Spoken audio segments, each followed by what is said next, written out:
دنیا جب سے مورز وجود میں آئی ہے، انسان ایک دوسرے سے برتری حاصل کرنے کی فکر میں جنگیں لڑتے آئے ہیں۔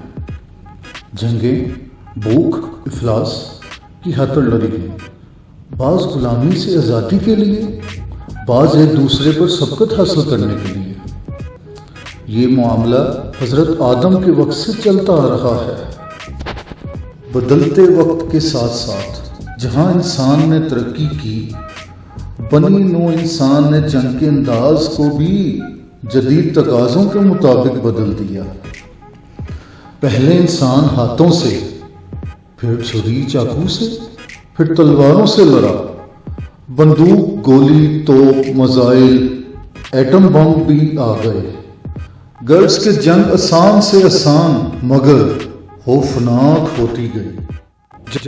جدید دور میں اب جنگ مختلف انداز سے لڑی جا رہی ہے، جسے ہائبرڈ وار کہتے ہیں۔ ہائبرڈ وار جدید تقاضوں کی جنگ ہے۔ ہائبرڈ وار ایک ایسا شکنجہ ہے جس میں کسی ملک کی قوم اپنے ہی ملک کے خلاف ہو سکتی ہے۔ یہ روایتی جنگ سے کئی گنا زیادہ خطرناک ہے۔ یہ جدید ٹیکنالوجی کم لاگت والی جنگ کہلاتی ہے۔ معاشرے میں بے چینی، ڈر، بے یقینی کی کیفیت پیدا کر دی جاتی ہے۔ سازشی نظریے کو عملی جامہ پہنا دیا جاتا ہے۔ اس جنگ میں استعمال ہونے والے ہتھیار کمپیوٹر، اینکر پرسن، ادیب، شاعر، دانشور، تجزیہ نگار، مذہبی رہنما اور فیلڈ رپورٹرز شامل ہیں۔ ہم آپ کو یہ بتانا چاہتے ہیں، پہلے جو جنگیں لڑی گئیں ان میں قوموں ملکوں کا بھاری نقصان ہوتا رہا۔ انہوں نے تھوڑا عرصہ گزر جانے کے بعد خود کو دوبارہ ترقی یافتہ کر لیا۔ لیکن ہائبرڈ جنگ میں ایسا نہیں ہوتا۔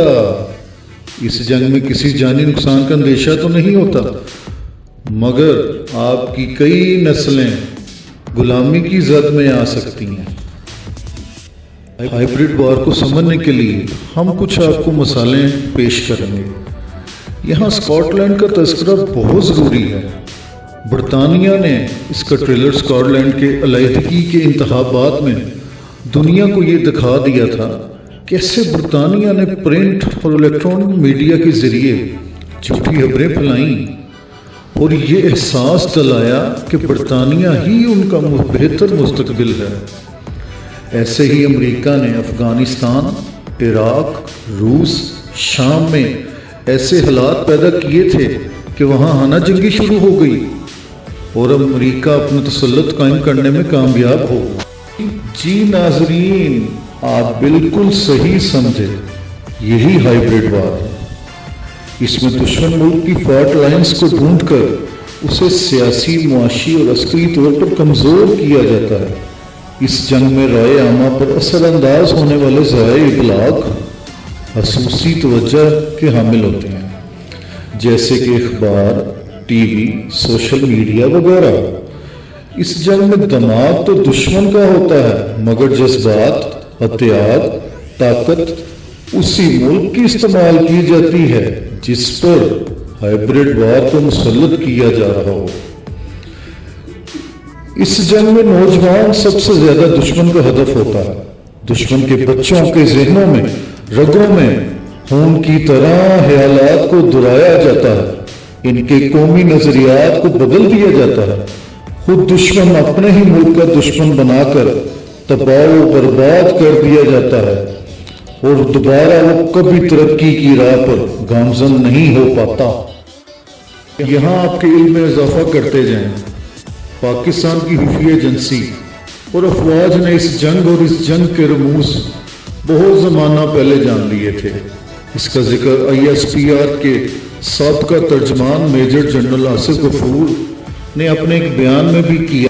We are into 5th generation warfare اور اس کا جو ہدف ہے وہ ہماری نوجوان نسل ہے۔ اس وقت پاکستان کے 3 دشمن ہیں۔ جی ناظرین، پاکستان کے 3 دشمن۔ پہلا لبرلز جو کہ ایمان کے دشمن، خارجی جان کے دشمن، جمہوریے مال کے دشمن۔ جی ناظرین، یہ 3 دشمنوں کے پاس ایسے نعرے ہیں جو پاکستان کی نوجوان نسل کو اپنے ملک کے خلاف، افواج کے خلاف اور عوام کے خلاف برقا رہے ہیں۔ لبرلز انسانیت کا نعرہ، حاجی اسلام کا نعرہ، جمہوریت حقوق کا نعرہ لگاتے ہیں، جبکہ حقیقت میں پہلا کافر، دوسرا مارنے والا، تیسرا لوٹنے والا ہے۔ آپ اس سے اندازہ لگا لیں کہ پاکستان میں بیٹھ کر نیشنل ایکشن پلان کے خلاف باتیں کرنا، فوج کے خلاف بیانات دینا، اسلام مخالف تحریکیں چلانا، کیا یہ پاکستان سے اظہار محبت ہے؟ نہیں، ہرگز نہیں۔ یہ سب کی سب بیرونی طاقتوں کی سازش ہے، جس میں امریکہ، اسرائیل اور بھارت سہر فہرست ہیں، جن کا مقصد صرف اور صرف پاکستان کو کمزور کر کے ایٹمی اثاثوں پر قبضہ ہے۔ مگر ہماری فوج ان کے سامنے سیسا پلائی دیوار ثابت ہو رہی ہے۔ ISI، پاک آرمی اس خطرے سے لڑ رہی ہے اور بہتر انداز سے آگے بڑھتی جا رہی ہے۔ ناظرین، چائنا جو کہ پوری دنیا میں اکنامیکل پاور کی حیثیت سے پہچانا جاتا ہے اور مستقبل کی سپر پاور بننے جا رہا تھا، مگر کووڈ-19 کے دنوں سے ہی امریکہ چائنا کو ہر فورم پر مورد الزام ٹھہرا کر اس کی بالادستی چھیننا چاہتا ہے۔ معاشی طور پر چائنا کو کمزور کرنے کی سر توڑ کوششیں کر رہا ہے، مگر آفرین ہے اس قوم پر جس نے امریکہ کی مسلط کی گئی ہائیبریڈ وار کا ڈٹ کر مقابلہ کرتے ہوئے نہ صرف اس وبا کو شکست دی، بلکہ پھر سے اپنا لوہا پوری دنیا میں منوایا اور امریکہ کو منہ کی کھانی پڑی۔ روس کے اندر امریکہ نے ہمیشہ سیاسی مداخلت کی، وہاں پر کسی نہ کسی ذریعے سے افراتفری پھیلانی چاہیے۔ روس کو عالمی سطح پر بدنام کرنے کی پلاننگ کی گئی، لیکن روس نے بھی اپنا دفاع کرتے ہوئے امریکہ کو ناکو چنے چبوا دیے۔ دنیا کے اور بھی بہت سے ایسے ملک ہیں جو ایک دوسرے پر ہائبر حملوں میں مصروف ہیں کہ جنگ میں اب انسانی جان کا نقصان نہیں ہوگا، پر جنگ جاری رہے گی۔ ویورز، اگر آپ کوئی سوال پوچھنا چاہتے ہیں تو کمنٹس باکس میں پوچھ سکتے ہیں۔ چینل کو ضرور سبسکرائب کریں، بیل آئیکن کو کلک کریں، ویڈیو کو لائک اور شیئر کریں۔